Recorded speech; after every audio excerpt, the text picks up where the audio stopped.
Big boss Malayalam season 7 തുടങ്ങാൻ ഇനി ദിവസങ്ങൾ മാത്രമാണ് ബാക്കിയുള്ളത്. പ്രഡിക്ഷൻ ലിസ്റ്റുകൾ ഇങ്ങനെ വന്നുകൊണ്ടിരിക്കുകയാണ്. ഇതുവരെ ബിഗ് ബോസ് സീസൺ 7 ഫൈനലിൽ ആരൊക്കെയുണ്ടെന്നുള്ള ഒരു സൂചനയും ഡയറക്റ്റായി ഏഷ്യനെറ്റ് പുറത്തുവിട്ടിട്ടില്ല. എല്ലാ വർഷവും സീസൺ സ്റ്റാർട്ട് ചെയ്യുന്നതിന് മുമ്പ് തന്നെ 2 പേരുടെയെങ്കിലും പേര് ബിഗ് ബോസ് പുറത്തുവിടുന്നതാണ്. വരുന്ന ആഴ്ചകളിൽ അതിനുള്ള സാധ്യതയും ഉറപ്പിക്കാം. ഇതിനിടെ ഈ സീസണിൽ കുറച്ചധികം സോഷ്യൽ മീഡിയ വൈറൽ താരങ്ങളുടെ പ്രസൻസ് ഉണ്ടാകുമെന്നാണ് പ്രൊഡക്ഷൻ സൂചിപ്പിക്കുന്നത്. അതിൽ രേണുസുധിയും ഉണ്ടാകുമെന്നായിരുന്നു പറഞ്ഞിരുന്നത്.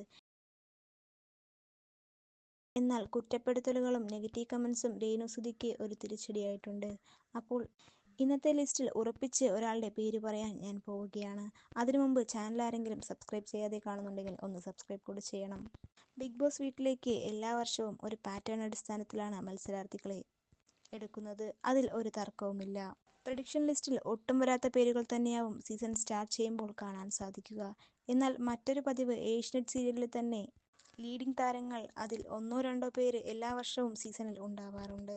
അങ്ങനെയൊരാളാണെങ്കിൽ മലയാളികളുടെ പ്രിയപ്പെട്ട സീരിയൽ മൗനരാഗത്തിലെ നടി തന്നെ ഇത്തവണത്തെ സീസണിലും ഉണ്ടാകുമെന്ന് നമുക്ക് പ്രതീക്ഷിക്കാം.